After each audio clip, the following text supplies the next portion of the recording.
Halo, Assalamualaikum. Teman-teman ketemu lagi ya di sesi yang berikutnya. Kemarin kita di sesi sebelumnya sudah bahas bahwa ternyata yang sadar dalam diri kita adalah ruh ya.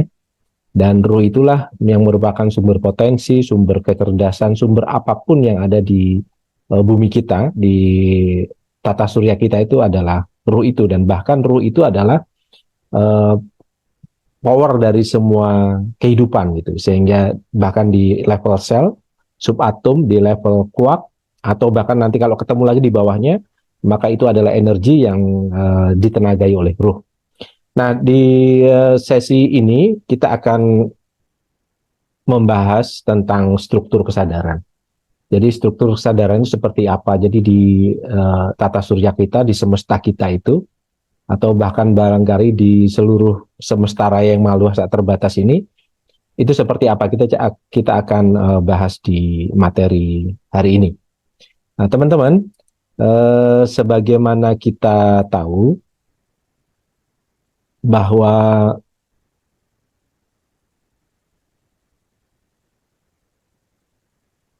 struktur dari kesadaran itu pada dasarnya itu seperti ini, teman-teman. Jadi saya membicarakan yang ada di bumi ya, yang ada di bumi kita. Jadi sumber dari semua kesadaran itu sebenarnya adalah ruh ya, atau saya singkat sebagai RSK, ruh atau sumber kesadaran. Ya, jadi yang mentenagai atau yang memberdayakan semua ini adalah ruh ya, adalah database kesadaran, adalah sumber kesadaran, adalah potensi tak terbatas. Nah, database kesadaran, sumber kecerdasan, potensi tak terbatas inilah yang kita sebut sebagai Tuhan kan begitu. Nah, dia menurunkan energinya, energi plus, saya sebut energi plus ya, karena ruh itu adalah sesuatu yang tidak terlihat, sesuatu yang energial, tetapi mengandung potensi. Potensi apa? Potensi, semua potensi yang dimiliki Tuhan itu sebenarnya dikandung di dalam ruh itu atau sumber kesadaran ini. Nah, semua potensi ini itu disebarkan ke semua, ya ke manusia, ya ke fauna, ya ke flora, ya ke abiotik. Nah, hanya saja ketika nanti ditangkap dalam bentuk uh, RSK ini, ruh sumber kesadaran ini, ketika masuk ke manusia, masuk ke fauna, masuk ke flora, masuk ke abiotik, ini potensi yang maha tak terbatas tadi itu, potensi yang tidak terbatas tadi itu menjadi terbatas sesuai dengan infrastruktur yang dimiliki oleh masing-masing makhluk itu. Nah, jadi teman-teman, tadi kita sudah membahas tentang bahwa yang membuat mekanisme semesta bekerja ini sebenarnya adalah sesuatu yang maha cerdas di semesta ini gitu. Kalau para ahli fisika mengatakan bahwa ada sesuatu maha cerdas di luar sana yang di luar jangkauan kita kan begitu. Kalau saya menyebutnya itu sebagai Tuhan ya. Ya, Tuhan itulah yang maha cerdas. Tuhan itulah yang sumber dari segala macam potensi. Baik, kita akan membahas tentang kecerdasan. Apa sih yang dimaksud cerdas? Jadi dalam konteks ini cerdas adalah ketika suatu makhluk, ya, karena kita bicara tentang makhluk ya, ketika suatu makhluk itu mampu melakukan atau kuasa melakukan apa yang dikehendakinya. Nah, itu yang disebut cerdas. Jadi kalau misalnya eh, makhluk itu mampu melakukan apa yang dikehendakinya, dengan apa? Dengan berbuat berbagai macam teknologi yang mempermudah tujuannya. Misalkan di manusia ya, kita ingin berkomunikasi, maka dibuatlah alat komunikasi yang dari awalnya kabel sampai akhirnya ke teknologi seluler seperti sekarang.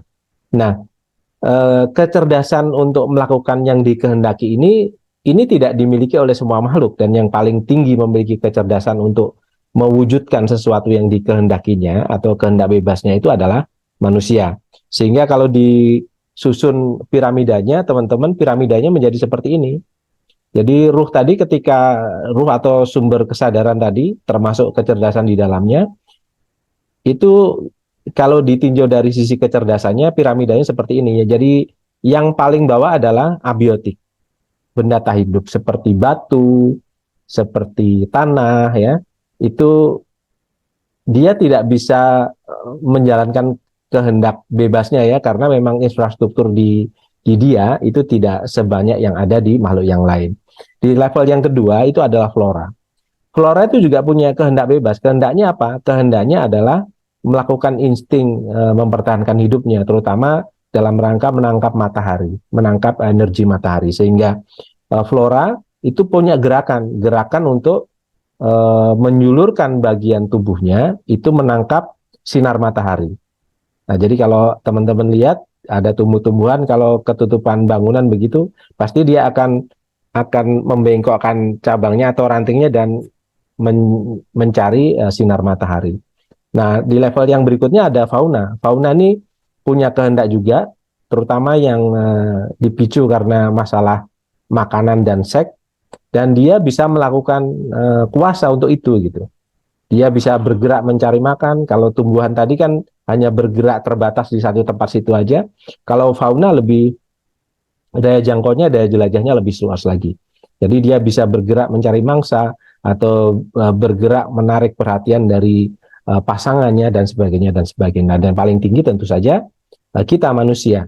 Manusia dengan kemampuannya yang luar biasa, dia bisa melakukan usaha untuk mewujudkan apa yang dikehendakinya. Jadi dari kehendak bebas tadi, free will tadi, dengan kemampuan berpikirnya, dengan kemampuan high order thinkingnya, manusia bisa membuat alat untuk mencapai itu. Nah, yang di bawah ini teman-teman, yang di bawah manusia itu ada binatang yang beberapa yang bisa membuat alat untuk mencapai yang dikehendakinya. Nah, kalau tumbuhan tidak bisa membuat alat, dia hanya mempergunakan yang ada di anggota tubuhnya, dan kalau yang di abiotik tentu saja sama sekali tidak bisa. Jadi dia hanya akan bisa berpindah tempat kalau dipindahkan makhluk lain. Yang ini juga hanya bisa berpindah tempat kalau dipindahkan makhluk lain ya, kecuali ada anomali-anomali. Dan kalau yang ini bisa berpindah tempat, nah kalau ini sangat moving ya, sangat pergerakannya sangat bebas. Kita manusia ada di level tertinggi kecerdasan. Nah, teman-teman, sebagai gambaran ini seperti ini. Kecerdasan itu adalah kehendak bebas plus kuasa melakukan. Jadi mampu melakukan. Nah, misalnya lebah punya 7.000 sel otak.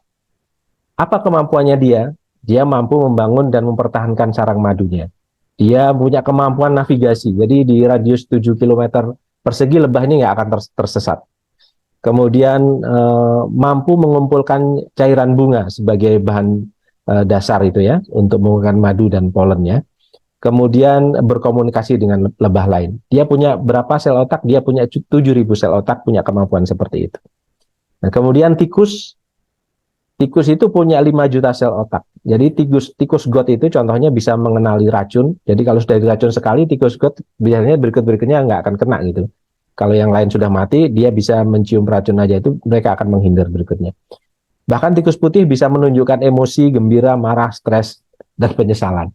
Ini kalau teman-teman pernah melihat tikus putih yang jadi percobaan itu memang bisa menunjukkan seperti itu. Bahkan tikus itu memiliki memori jangka pendek dan memori akses acak untuk menyimpan informasi.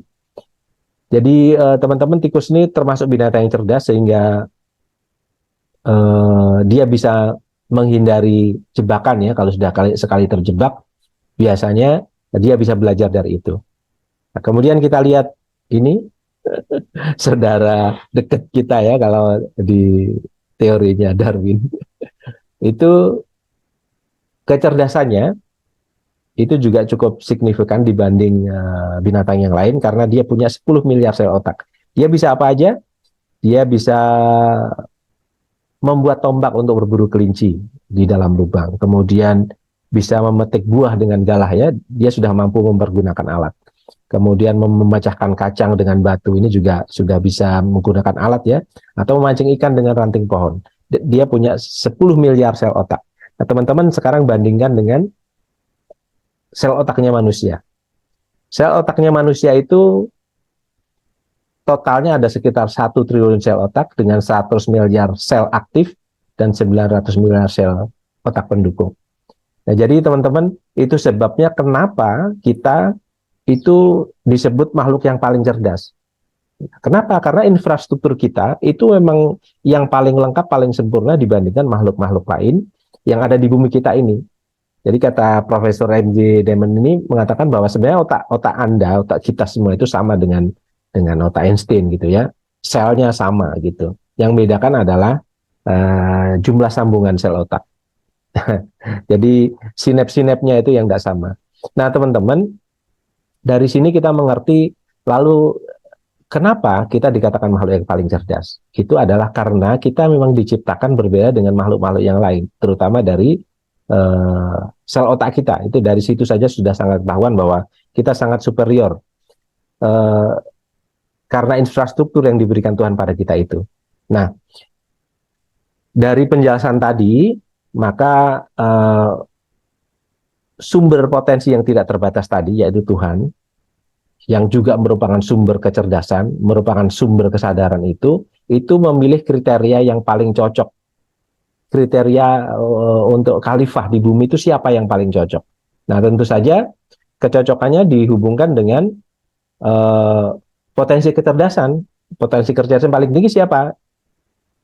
Dan cocok dengan bumi siapa? Ya tentu saja manusia. Kemudian potensi kesadaran yang paling tinggi dan cocok dengan bumi siapa? Ya tentu saja manusia. Nah, karena kita punya potensi kecerdasan yang tinggi, kemudian cocok dengan bumi, potensi kesadaran yang tinggi dan cocok dengan bumi, maka dari dua kriteria ini, maka dipilihlah manusia. Manusia klop karena punya potensi kecerdasan yang tinggi dan cocok dengan bumi, elemen-elemennya, elemen-elemen penyusunnya, dan juga punya potensi kesadaran yang tinggi dan cocok dengan bumi juga. Nah, jadi teman-teman, dari sini kita mulai semakin mengerti kenapa kita yang dipilih. Nah, manusia itu kesadarannya karena apa? Kesadarannya manusia itu karena ada akal, rasa, dan nafsu. Ketika ruh tadi berhubungan dengan otak, dia membuat akal digunakan untuk berpikir. Ketika ruh bersimbiosis dengan body, dia akhirnya menimbulkan nafsu, karena ini body memang perlu sesuatu untuk mempertahankan eksistensinya. Dan ketika ruh berhubungan dengan kolbu itu adalah hubungan balik-balik otak dan jantung, maka dia menimbulkan rasa. Nah, hubungan dari tiga ini, rasa, akal, nafsu, inilah yang membuat kesadaran kita. Jadi level kesadaran kita itu ditentukan oleh bagaimana kita bisa mengelola secara proporsional dan secara takaran yang tepat gitu ya, dalam menggunakan rasa, akal, dan nafsu dalam kesadaran kita. Nah, kesadaran kita teman-teman tentu saja tidak seperti kesadarannya Tuhan yang tidak terbatas. Kecerdasan kita tidak seperti kecerdasan Tuhan yang tidak terbatas, dan apapun yang begitu masuk ke kita sebagai manusia itu menjadi terbatas. Terbatas oleh apa? Terbatas oleh raga. Nah, tapi begitu ruh itu keluar raga kita, maka dia menjadi tidak terbatas. Karena misalnya begini teman-teman, kesadaran ini kan dipengaruhi oleh ruh, akal, nafsu ya. Ruh, akal, nafsu ini dalam kalau kita breakdown lagi nanti bisa diturunkan menjadi panca indera kita gitu kan. Nah, contohnya kita ini hanya bisa mendengar suara antara 20 sampai 20 ribu Hz. Di bawah 20 Hz kita nggak bisa dengar, di atas 20 ribu Hz kita nggak bisa dengar. Nah, kemudian di mata kita juga hanya bisa melihat di spektrum gelombang tampak. Di bawah itu nggak bisa lihat, di atas itu juga nggak bisa lihat. Nah, padahal itu adalah salah satu tools atau alat-alat untuk membentuk kesadaran kita. Karena kesadaran itu salah satunya dibentuk oleh pengetahuan dan pemahaman atau wawasan. Nah, jadi teman-teman, dari sini kita mengerti bahwa sebenarnya database kesadaran atau sumber kecerdasan atau potensi tak terbatas itu ada di dalam raga kita, di dalam diri makhluk ya. Maksudnya di dalam diri manusia ada, di dalam fauna ada, di dalam flora ada, di dalam abiotik ada, tapi juga ada di luar makhluk itu. Artinya sumber kesadaran itulah, database kesadaran, sumber kecerdasan potensi tak terbatas itulah yang melingkupi semesta kita, meliputi semua makhluk yang ada di semesta ini. Begitu dia masuk ke dalam makhluk, maka dia menjadi terbatas karena terbatas oleh raga. Begitu dia keluar, dia menjadi sumber kesadaran yang tidak terbatas atau menjadi potensi yang tidak terbatas lagi. Nah, teman-teman, jadi kesimpulannya di sini adalah kita sebenarnya adalah makhluk energi dengan potensi tak terbatas. Keterbatasan kita itu karena kita terperangkap di frekuensi tertentu yang kita sebut raga ini. Nah, demikian juga dengan kesadaran yang mentenagai fauna, yang mentenagai flora, yang mentenagai abiotik itu juga terperangkap di frekuensi tertentu dan dia menjadi terbatas. Nah, sumbernya di luar itu semua adalah database kesadaran, sumber kecerdasan atau potensi yang terbatas. Nah, kita semua terhubung dengan database atau kesadaran dengan sumber kecerdasan atau potensi yang tak terbatas ini. Itu sebabnya di dalam fisika kuantum itu kalau ada energi yang ada kecepatan yang lebih melebihi cahaya itu ya karena kita sebenarnya terhubung di level terkecil itu terhubung. Dengan apa? Saya menyebutnya sebagai kita terhubung di database kesadaran ini. Kita terhubung melalui ruh atau sumber kesadaran itu. Nah, sehingga sampai di sini teman-teman kita mengerti bahwa sebenarnya kita itu diciptakan kita itu diciptakan karena cinta. Kenapa diciptakan karena cinta? Karena saya menyetir surah Az-Zariyat ayat 13. Itu Tuhan itu telah menundukkan apa yang di langit dan apa yang di bumi semuanya sebagai rahmat sebagai rahmat untuk kita. Dan bagi kaum yang berpikir itu bisa mengerti bahwa ternyata kita memang diciptakan karena cinta. Karena cintanya Tuhan pada kita, maka Tuhan menciptakan semua makhluk itu levelnya di bawah kita dan dia itu berlaku sebagai sesuatu yang ditundukkan untuk kita. Nah, ditundukkannya dalam bentuk seperti apa? Kita akan bahas di sesi-sesi berikutnya. Baik, teman-teman, sampai di sini dulu pertemuan kita di sesi ini. Mudah-mudahan ini bisa menjadi tambahan pengetahuan, tambah wawasan bagi teman-teman terhadap database pemahaman, database ilmu pemberdayaan diri yang sudah teman-teman dapatkan dari manapun teman-teman dapat. Sampai di sini, terima kasih. Sampai ketemu lagi nanti di sesi-sesi berikutnya. Assalamualaikum warahmatullahi wabarakatuh.